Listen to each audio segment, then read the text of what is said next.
এখন এমসিকিউ এর জন্য এখানে যে বিষয়গুলো কি তুলে নিয়ে আসার দরকার আমি সেই বিষয়গুলোকে নিয়ে আসছি। দেখো এখানে বলেছে, দেখো যে রাসায়নিক পদার্থটা কি কঠিন, তরল কিংবা কি গ্যাসীয়। তাহলে এখানে আমি দিব রাসায়নিক পদার্থের ভৌতিক অবস্থা, এটা একটা অংশ। আর এখানে আমি আরেকটা অংশ দিব মাধ্যম, কোন মাধ্যমে এটা পরিব্যাপ্ত হবে। ঠিক আছে, তো দেখো একটা রাসায়নিক পদার্থ কঠিন, কঠিন ভৌত অবস্থার পদার্থগুলো কোন কোন মাধ্যমে পরিব্যাপ্ত হতে পারে, কোন কোন মাধ্যমে পরিব্যাপ্ত হতে পারে। তাহলে কঠিন পদার্থটা পরিব্যাপ্ত হতে পারে তরল মাধ্যমে, কঠিনটা পরিব্যাপ্ত হতে পারে গ্যাসীয় মাধ্যমে। তার মানে কঠিন ভৌত অবস্থার যে পদার্থগুলো আছে এই পদার্থগুলো তরল মাধ্যমেও কি হতে পারে, পরিব্যাপ্ত হতে পারে। কঠিন পদার্থগুলো আবার গ্যাসীয় মাধ্যমেও কিন্তু কি পরিব্যাপ্ত হতে পারে। এরপরে আসো তরল, তরল রাসায়নিক পদার্থগুলো পরিব্যাপ্ত হতে পারে তরল মাধ্যমে হতে পারে, আবার তরল রাসায়নিক পদার্থগুলো গ্যাসীয় মাধ্যমেও কিন্তু কি পরিব্যাপ্ত হতে। এরপরে আমরা কি দেখব, গ্যাস, গ্যাসীয় পদার্থগুলো পরিব্যাপ্ত হতে পারে গ্যাসীয় মাধ্যমে, আবার গ্যাসীয় পদার্থগুলো পরিব্যাপ্ত হতে পারে তরল মাধ্যমে। কোন কোন মাধ্যমে তারা পরিব্যাপ্ত হয়? তাহলে কঠিনগুলো তরল গ্যাস উভয় মাধ্যমে পরিব্যাপ্ত হতে পারে, তরলগুলো তরল গ্যাস মাধ্যমে কি পরিব্যাপ্ত হতে পারে, গ্যাসগুলো আবার কি হতে পারে, গ্যাস তরল মাধ্যমে কি হতে পারে, পরিব্যাপ্ত কিন্তু হতে পারে। আমরা এখন উদাহরণগুলো কি আমরা তুলে নিয়ে আসি, তাহলে জিনিসটা কি বুঝতে তোমাদের জন্য সহজ হবে। দেখো আমি এখানে সাধারণভাবে আমি কতগুলো উদাহরণ দিই। দেখো পটাশিয়াম পার ম্যাঙ্গানেট, তারপরে দিলাম আমি সোডিয়াম ক্লোরাইড, তারপরে দিলাম C12H22O11। এখন পটাশিয়াম, তারপরে আরো আছে, আমি আরো দুই একটা উদাহরণ দিই তোমরা বুঝতে পারবে। যে ন্যাপথালিন, ন্যাপথালিন নিশ্চয়ই তোমরা নাম শুনেছো ন্যাপথালিনের। দেখো এটাকে আমরা কি বলি, ন্যাপথালিন বলি। এটা রাসায়নিক সংকেত হচ্ছে, দেখো 1 2 3 4 5 6 7 8 9 10, কার্বন আছে কত, 10টা, হাইড্রোজেন আছে দেখো 1 2 3 4 5 6 7 8, 8টা কি আছে, ন্যাপথালিন আছে। তারপরে আছে কর্পূর, তারপর আছে কি কর্পূর। এখানে যতগুলো আমি উদাহরণ দিয়েছি এগুলো সবগুলোর ভৌত অবস্থা হচ্ছে কিন্তু কঠিন, এগুলোর বাইরে কিন্তু আরো অনেক আছে। আচ্ছা এখন এই পটাশিয়াম পারম্যাঙ্গানেটকে আমি পানির সাথে কি করি, এটা পানির সাথে আমি কি করেছি, পটাশিয়াম পারম্যাঙ্গানেটকে আমি কি করেছি, যুক্ত করেছি। পানিতে যদি পটাশিয়াম পারম্যাঙ্গানেট যদি দেওয়া হয়, তুমি বিষয়টা একটু চিন্তা করো। দেখো এটা হচ্ছে একটা গ্লাস, গ্লাসে তোমার কি আছে, পানি আছে। টার্মগুলো একটু ধীরে ধীরে বোঝো, কারণ অনেক কিছু বুঝার আছে। দেখো এটা, দেখো ধীরে ধীরে জিনিসগুলো একটু ধরো এবং বোঝো। গ্লাসে পানি আছে, এই যে পানি আছে, ওকে। এখন কি করা হলো, এই পানির মধ্যে কি করা হলো, এই যে পটাশিয়াম পারম্যাঙ্গানেটের দানা দিয়ে দিলাম। দেখো এই যে এটা পটাশিয়াম পারম্যাঙ্গানেটের দানা দিয়ে দিয়েছে, দেখো দানা। পটাশিয়াম পারম্যাঙ্গানেটটা হচ্ছে দানাদার পদার্থ, তাহলে এটা কিসের দানা, এটা হচ্ছে পটাশিয়াম পারম্যাঙ্গানেটের কি দানা। ঠিক আছে, আমি দিয়ে দিয়েছি। তে পটাশিয়াম পারম্যাঙ্গানেট দেওয়ার আগে গ্লাসে পানি ছিল, কাঁচের গ্লাসে রাখা হয়েছে, গ্লাসে কিন্তু পানি ছিল। তাহলে কাঁচের গ্লাসে পানি রাখলে নিশ্চয় কি তুমি গ্লাসে পানি রেখে দেখো, পানির কিন্তু তুমি একটা রং পাবে, সেটা কি বর্ণহীন, কারণ শুধু পানি কিন্তু কি বর্ণহীন অবস্থায় থাকে। এখন তার মধ্যে আমি পটাশিয়াম পারম্যাঙ্গানেট দিব। তাহলে এই যে পটাশিয়াম পারম্যাঙ্গানেটটা দিব, জিনিসগুলো ধীরে ধীরে বোঝো। পটাশিয়াম পারম্যাঙ্গানেটটা দিব, দেওয়ার পরে আমি কি করব, পর্যবেক্ষণ করব, অর্থাৎ আমি ওটাকে লক্ষ্য করব বা গ্লাসের দিকে কি করব, নজর লাগিয়ে রাখবো। তাহলে আমরা দেখতে পাবো যে ধীরে ধীরে ধীরে ধীরে কি হচ্ছে, গ্লাসের পানির রং কি হচ্ছে, বেগুনি বর্ণ কি হচ্ছে ধারণ করবে। তাহলে এটা কোন বর্ণ হবে, বেগুনি। তাহলে এটার মধ্যে কি হবে, একটা বেগুনি রং হবে, একটা বেগুনি রং হবে, এই যে একটা বেগুনি রং হবে। এই বেগুনি রংটা কি হবে, সময়ের সাথে সাথে কি হবে, অর্থাৎ সময় যত মানে বাড়বে এই বেগুনি রংটা ততই কিন্তু এই পানির মধ্যে কিন্তু কি ছড়িয়ে পড়বে, এবং এই ছড়িয়ে পড়বে সেটা কিন্তু কি স্বতঃস্ফূর্ত ভাবে, এবং পানির মধ্যে কিন্তু কি পটাশিয়াম পারম্যাঙ্গানেটের যে অণুগুলো আছে সেগুলো সমানভাবে কিন্তু কি টোটাল পানিতে কিন্তু কি ছড়িয়ে পড়বে। একটা সময় পরে আমি দেখতে পাবো যে এই গোটা কি গ্লাসের পানির রংটা কেমন হয়ে গেছে, বেগুনি রং কি ধারণ করেছে। তাহলে যে প্রক্রিয়ায় এই পটাশিয়াম পারম্যাঙ্গানেট কি হলো, এই গ্লাসের পানির মধ্যে কি হলো তরল মাধ্যমে, কারণ এই পানিটা তো কি তরল, তাহলে পানিটা হচ্ছে কি তরল, তাহলে তরল মাধ্যমে কি হলো স্বতঃস্ফূর্ত ভাবে সমভাবে কি হলো ছড়িয়ে পড়ে এই গ্লাসের পানিটাকে কি করলো বর্ণহীন থেকে গোলাপি বর্ণে কি করলো, বেগুনি বর্ণে কি করলো রূপান্তর করলো। এই প্রক্রিয়াটাকে আমরা কি বলতেছি, ব্যাপন প্রক্রিয়া বলতেছি। তাহলে এখানে পটাশিয়াম পারম্যাঙ্গানেট কি হলো, পানিতে দিলাম, তাহলে এবারটা কি হলো, তাহলে পটাশিয়াম পারম্যাঙ্গানেটটা কি হলো, পানিটা কি তরল, তাহলে তরল মাধ্যমে কি হলো ব্যাপিত হলো। ঠিক আছে, এই প্রক্রিয়াটাকে আমরা কি বলবো, ব্যাপন বলবো। আর যে প্রক্রিয়াটাই কি করলো সম্পন্ন করলো তার কি হলো, ব্যাপিত হলো, সে ব্যাপিত হলো। এখন এইটা হবার জন্য কিন্তু একটা সময় লেগেছে, এই সময়টাকে আমরা বলবো কি ব্যাপিত সময়, অর্থাৎ ব্যাপন প্রক্রিয়া সম্পন্ন করার যেটা কি সময়, সেটাই হচ্ছে কিন্তু কি ব্যাপিত সময়। সেটাকে আমরা কি বলবো, ব্যাপিত কি বলবো, আমরা সেটাকে সময় বলবো। এখন ব্যাপিত সময় দিয়ে কতটুকু আয়তন ব্যাপিত হলো সেটাকে যদি আমরা কি করি অনুপাত করি, তাহলে আমরা যেটা পাবো সেটাকে আমরা কি বলবো, ব্যাপনের হার বলবো। তাহলে দেখো এটা কিন্তু এতটুকু আয়তনে কি হচ্ছে ছড়িয়ে পড়েছে, তার এটাকে আমি কি ধরলাম, ভি ধরলাম, আর এটার জন্য যে সময় লেগেছে সেটা হচ্ছে টি। তাহলে ব্যাপিত সময়ে যতটুকু জায়গা দখল করে সেটা হচ্ছে ব্যাপিত আয়তন। তাহলে ব্যাপিত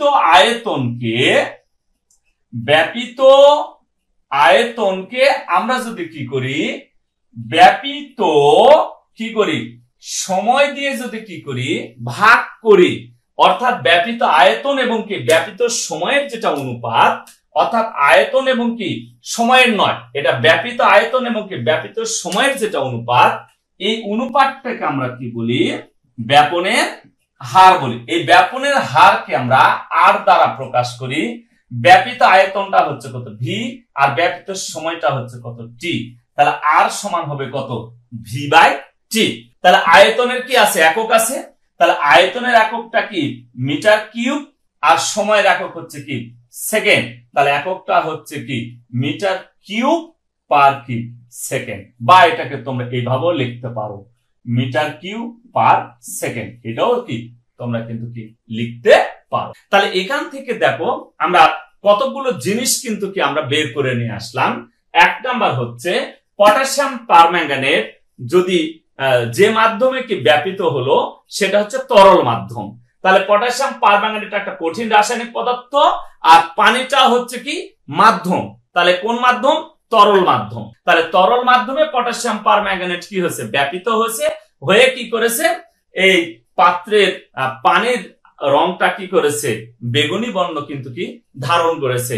তাহলে প্রশ্ন হতে পারে যে পটাশিয়াম পারম্যাঙ্গানেট কোন বর্ণের মানে দ্রবণ তৈরি করবে, তাহলে উত্তর হবে কিন্তু কি বেগুনি বর্ণের। তার মানে পটাশিয়াম পারম্যাঙ্গানেটের দ্রবণের রং কেমন, বেগুনি বর্ণের রং। তো দেখো এটা গেল কিন্তু কি একটা উদাহরণ দেখালাম, যেটা একদম কি মানে এটা পর্যবেক্ষণ বা চোখে দেখেই কিন্তু কি তুমি কিন্তু এটা কিন্তু কি বলতে পারলে।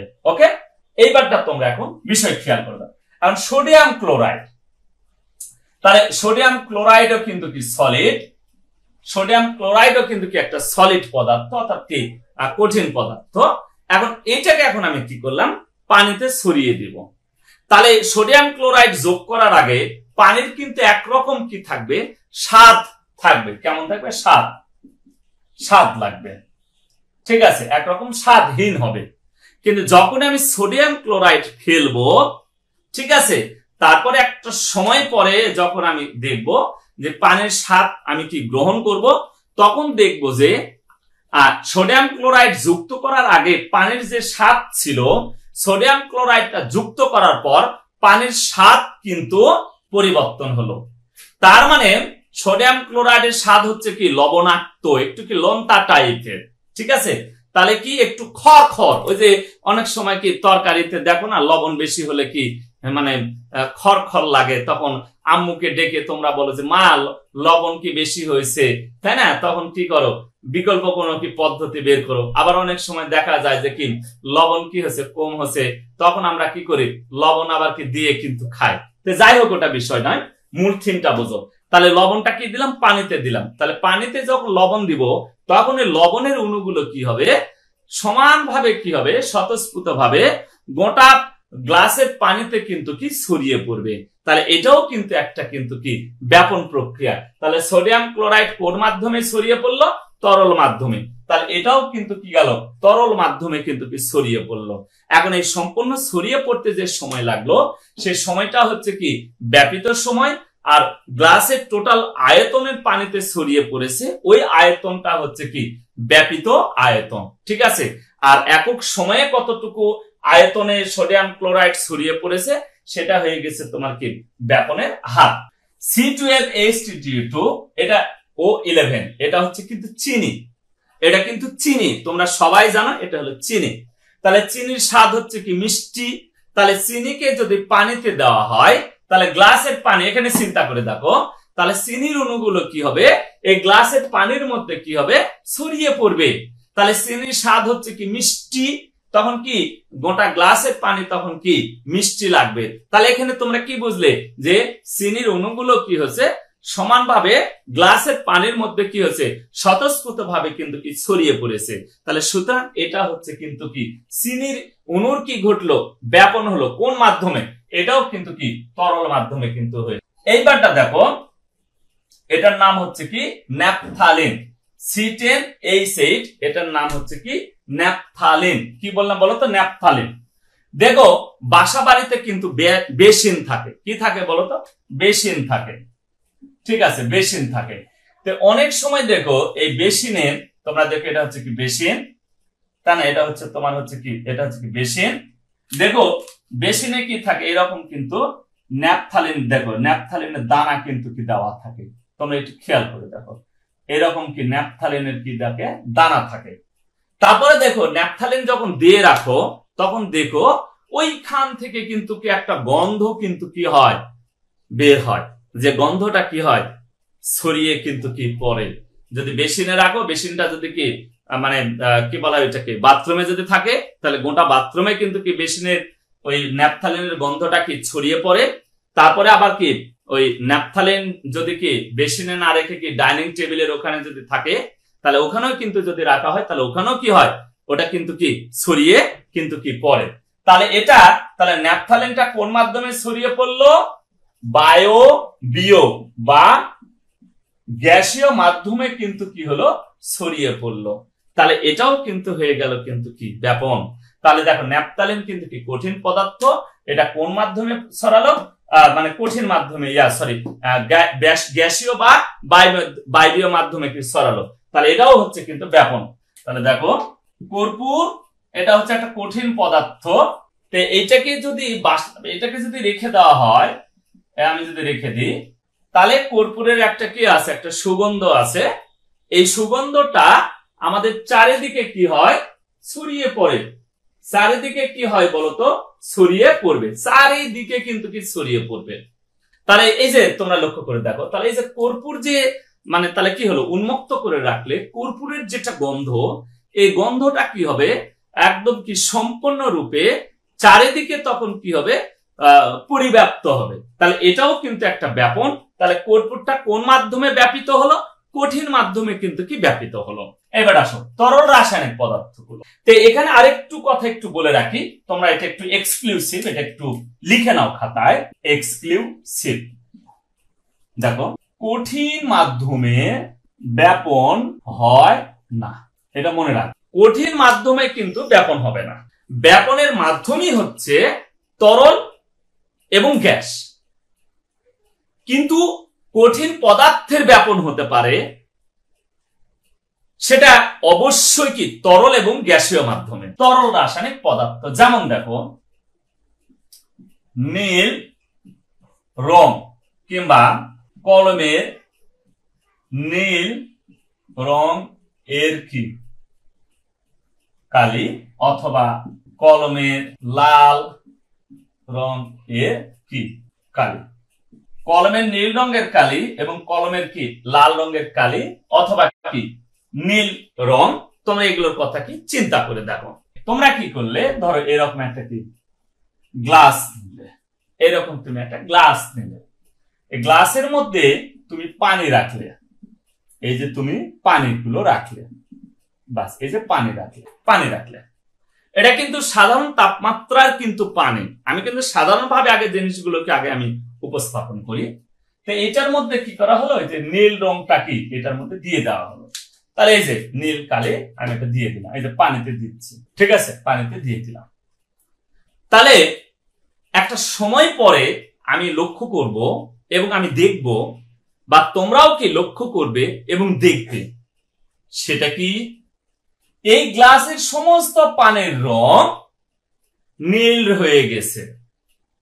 এবং আরেকটা ঘটনা দেখবে, সেটা হচ্ছে নীল রংটা প্রথমে যখন এখানে দেওয়া হয়েছিল, এই জায়গায় দেওয়া হয়েছিল, তখন নীলের যে গাঢ়ত্বটা ছিল, যখনই নীল রংটা সময়ের সাথে সাথে কি পানিতে কি হয়েছে, স্প্রেড হয়ে গেছে, তখন কিন্তু নীল রঙের গাঢ়ত্বটা কিন্তু ধীরে ধীরে কিন্তু কি মানে কমে গেছে।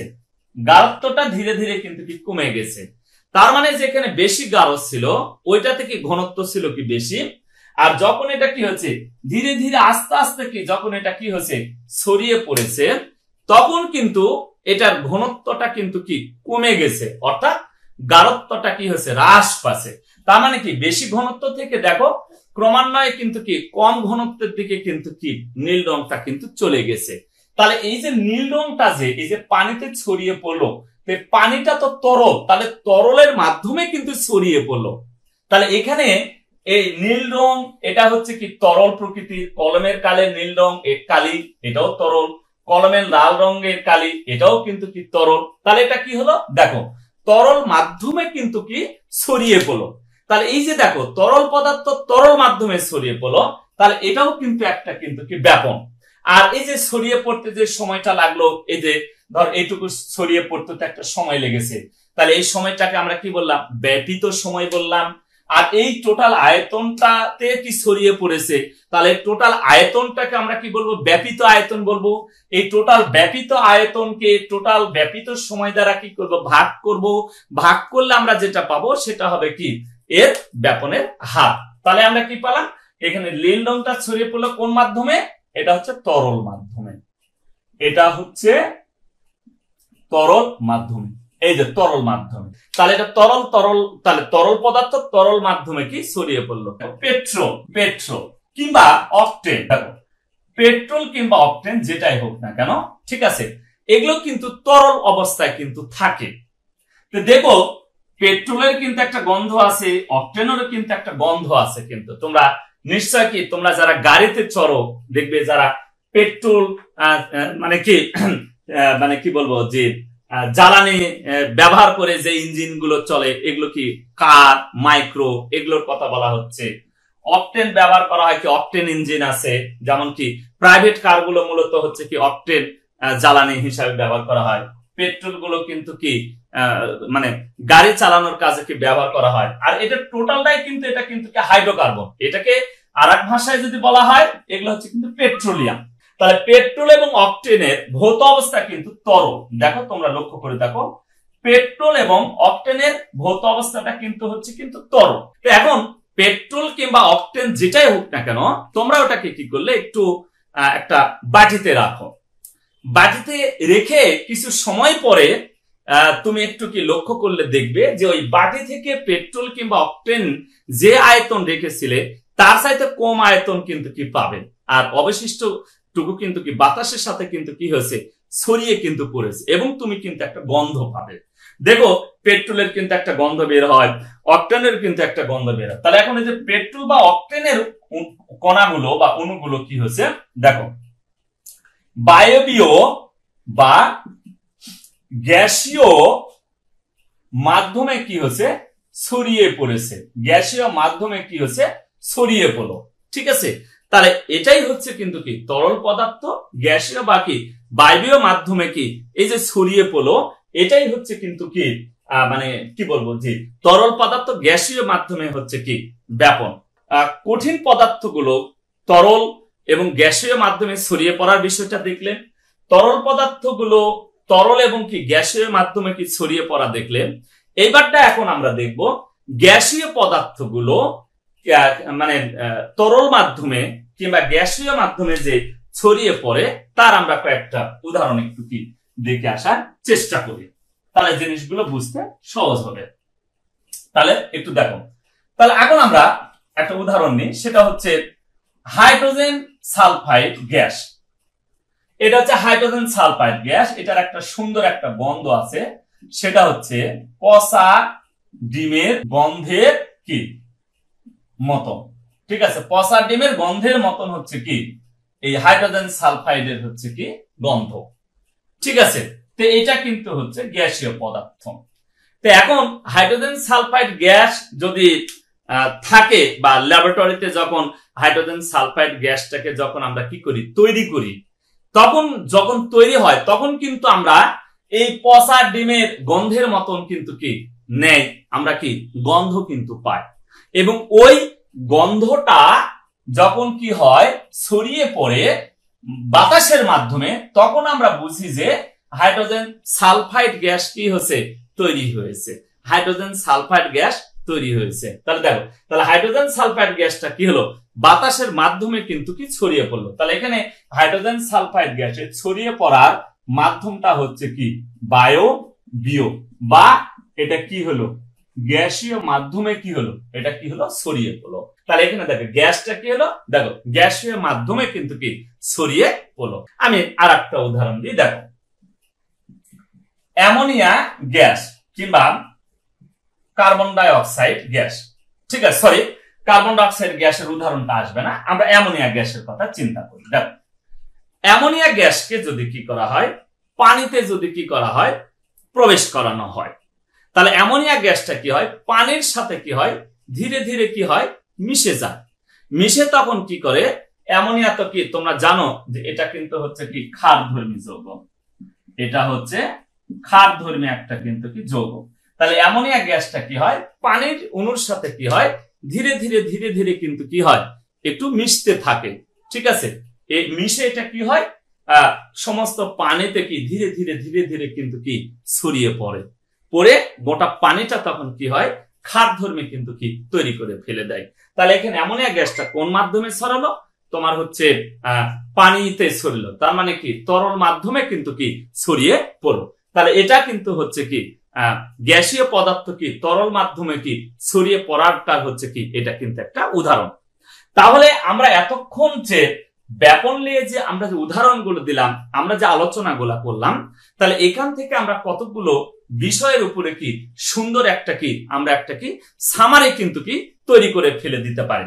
তাহলে সেই সামারিটা কেমন হতে পারে, তোমরা এখন একটু কি সামারিটা কি একটু লক্ষ্য করো, এবং এটা কিন্তু খুবই খুবই কিন্তু কি ইম্পর্টেন্ট। ঠিক আছে, তাহলে এই সামারিটা কি দেখো, আমি একটা টেবিল করে দিচ্ছি, তোমরা এই টেবিলটা কি তোমরা একটু কি মন দিয়ে বিষয়টা কি একটু লক্ষ্য করো। তাহলে এখানে লেখো রাসায়নিক পদার্থ।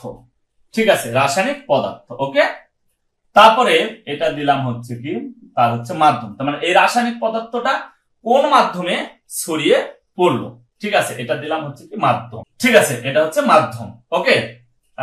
আমি এটা হচ্ছে মাধ্যম, মাধ্যমটা একটু কি বড় করে দিলাম, এটা হচ্ছে মাধ্যম। বাস এই দুইটা ঘর করো। দেখো প্রথমে দিলাম, দেখো পটাশিয়াম পারম্যাঙ্গানেট, দেখো এটা হচ্ছে কিন্তু একটা সলিড পদার্থ, ঠিক আছে, এটা হচ্ছে সলিড, এটা হচ্ছে সলিড।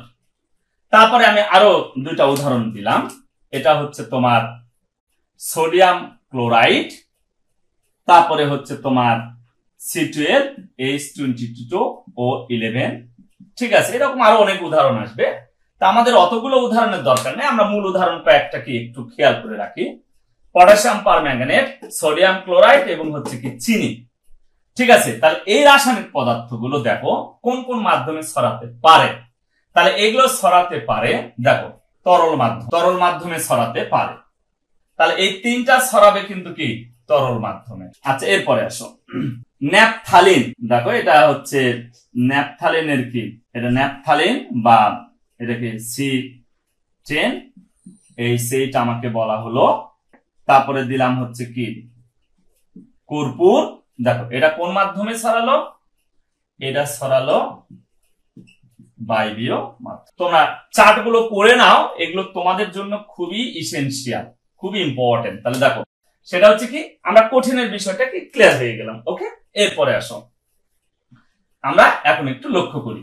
দেখো আমরা এখন আর একটা মাধ্যমে আমরা চলে যাব। দেখো মাধ্যমটা কি, দেখো রাসায়নিক পদার্থটা আমি নিলাম নীল রং কিংবা লাল, লাল কালি দিলে কি নীল রং, অথবা লাল রং এর কি কলমের কালি। ওকে, ঠিক আছে, ততটুকু দেখো। সরি, এখানে আমার এটা লেখার দরকার ছিল, লাল রং এর কলমের কালি, এখানে অন্য কিছু একটা আমি লিখবো। দেখো তাহলে নীল রং, এই নীল রংটা যে মাধ্যমে ছড়াবে সেটা হচ্ছে কিন্তু তরল। আমরা এখানে পানি উদাহরণ দিচ্ছিলাম, ঠিক আছে, তরল। আর এখানে আমি দিলাম পেট্রোল, তারপরে হচ্ছে অকটেন। তাহলে পেট্রোল এবং কি অকটেন যে মাধ্যমে ছড়াবে এটা কি বায়বীয় অথবা কি গ্যাসীয় মাধ্যমে। তাহলে এখানে আমরা যেটা লিখবো সেটা হচ্ছে যে তাহলে তরল রাসায়নিক পদার্থগুলো তরল মাধ্যমে কি হবে ব্যাপিত হবে, আবার তরল রাসায়নিক পদার্থগুলো বায়বীয় বা গ্যাসীয় মাধ্যমেও কি হবে ব্যাপিত হবে। নীল রং লাল রং পানিতে কি হবে ছড়িয়ে পড়বে। তাহলে রং নীল রং লাল রং এগুলো সবই হচ্ছে কি এটা তরল নীল রং, এটা তরল নীল রং তরল মাধ্যমে ছড়িয়ে পড়বে, তাহলে এটা রাসায়নিক পদার্থ, এটা হচ্ছে মাধ্যম। আবার দেখো পেট্রোল অকটেন এগুলো সবই হচ্ছে কি তরল পদার্থ, তরল পদার্থ গ্যাসীয় বা কি বায়বীয় মাধ্যমে কি হবে ছড়িয়ে পড়বে। তাহলে এটা হচ্ছে কি আরেকটা উদাহরণ আমাদের কি চলে গেল। ওকে, এরপরে আমরা এখন দেখব যে গ্যাসীয় পদার্থ। গ্যাসীয় পদার্থ হিসাবে আমি প্রথমে এখানে হাইড্রোজেন সালফাইড কি গ্যাসের উদাহরণ আমি দিছি। তাহলে এখানে আমি হাইড্রোজেন সালফাইডের উদাহরণ দিছি, তাহলে এখানে আমি বায়বীয় বা গ্যাসীয় মাধ্যম দিব। তাহলে দেখো তাহলে এটা কিন্তু গ্যাস, এটাও কিন্তু কি গ্যাস, তাহলে এটা কি হলো গ্যাসীয় পদার্থটা কি হচ্ছে গ্যাসীয় মাধ্যমে কিন্তু কি এটা কিন্তু কি ছড়িয়ে পড়লো। আর এই জায়গাতে আমি দিলাম অ্যামোনিয়া গ্যাস, এটার কিন্তু একটা ঝাঁঝালো কি আছে গন্ধ আছে, অ্যামোনিয়া গ্যাসের গন্ধ কিন্তু কি ঝাঁঝালো। এটা যখন আমি কি দিচ্ছি পানিতে দিচ্ছি, পানিটা হচ্ছে কি তরল, তাহলে দেখো গ্যাসটা কি হলো তরল মাধ্যমে কিন্তু কি হলো ছড়িয়ে পড়লো। তাহলে গ্যাসটা তরল মাধ্যমে কিন্তু কি ছড়িয়ে পড়লো। আরেকটা যেটা আছে সেটা হচ্ছে কি গ্যাস ব্যাপন, ঠিক আছে। তো এগুলো গেল কিন্তু সাধারণ ব্যাপন, কিন্তু ব্যাপন বলতে যে জিনিসটাকে আমরা বুঝে থাকি সেটা হচ্ছে কিন্তু গ্যাস ব্যাপন, গ্যাস ব্যাপন। ওকে, এটাই হচ্ছে কিন্তু এই জিনিসটাই কিন্তু তোমাদের বইয়ে কিন্তু কি আলোচনা করা আছে। অর্থাৎ তোমাদের বইয়ে এই ব্যাপনের কথা বলে পরবর্তীতে যে একটা পরীক্ষার কথা বলেছে যে অ্যামোনিয়ার গ্যাসের সাথে কি হাইড্রোজেন ক্লোরাইডের গ্যাসের যে বিক্রিয়ার কথা বলে যে আলোচনাটা করেছে, এটা টোটালটা কিন্তু গ্যাস ব্যাপনের কথা কিন্তু বলা হয়েছে। তে আমরা গ্যাস ব্যাপনটা অবশ্যই কি করব, আলোচনা করব। তে গ্যাস ব্যাপনটা আলোচনা করার আগে একটু আমি তোমাদেরকে একটু বলে রাখি যে গ্যাস ব্যাপনের বিষয়টা কি বা ডেফিনেশনটা কি, এটা একটু আমরা একটু জেনে নিই। অর্থাৎ আমরা আগে সংজ্ঞাটা পড়ে নিই, তারপর আমরা কি আলোচনা করব। ঠিক আছে, তোমরা একটু লিখে নাও। যে ধর্মের জন্য, ঠিক আছে, যে ধর্মের জন্য দুই বা ততোধিক গ্যাস। দেখো তোমাদের কিন্তু স্পষ্ট কি এখন উদাহরণ কিন্তু মনে হতে পারে। দেখো অ্যামোনিয়া গ্যাসের সাথে কি HCl গ্যাস হতে পারে, হাইড্রোজেন সালফাইড গ্যাস, তারপরে কি কার্বন ডাই অক্সাইড গ্যাস, তারপরে কি নাইট্রোজেন গ্যাস। ঠিক আছে, এগুলো আমি উদাহরণ দিচ্ছি। তারপরে কি ক্লোরিন গ্যাস, তারপরে কি মিথেন গ্যাস, হ্যাঁ, তারপরে হচ্ছে কি সালফার ডাই অক্সাইড গ্যাস। এই যে এগুলোর কথা কিন্তু কি এগুলো কিন্তু বলা হচ্ছে। তার মানে এগুলো কিন্তু গ্যাস। দেখো তোমাদের এমসিকিউ কোশ্চেন আছে না, যে নিচের কোনটার ব্যাপনের হার বেশি, কোনটার ব্যাপনের হার কি কম, কোনটা দ্রুত কি ব্যাপিত হয়, কোনটা ধীরে ব্যাপিত হয়, কোনটা সবচেয়ে বেশি দ্রুত ব্যাপিত হয়, কোনটা সবচেয়ে কম সময়ে কি ব্যাপিত হয়, কোনটা তাড়াতাড়ি কি ছড়িয়ে পড়ে না। এই যে এই জাতীয় অনেকগুলো বিষয় আছে, এগুলো কিন্তু সব বিষয়গুলো কিন্তু এখন চলে আসবে। তাই বলেছে যে ধর্মের জন্য দুই বা ততোধিক গ্যাস, তাহলে যেমন এই যে এই গ্যাসগুলোর কথা বলা হয়েছে, এরা কি করবে, তাদের তাদের ঘনত্ব বা আণবিক ভরের নির্বিশেষে বাহ্যিক কোন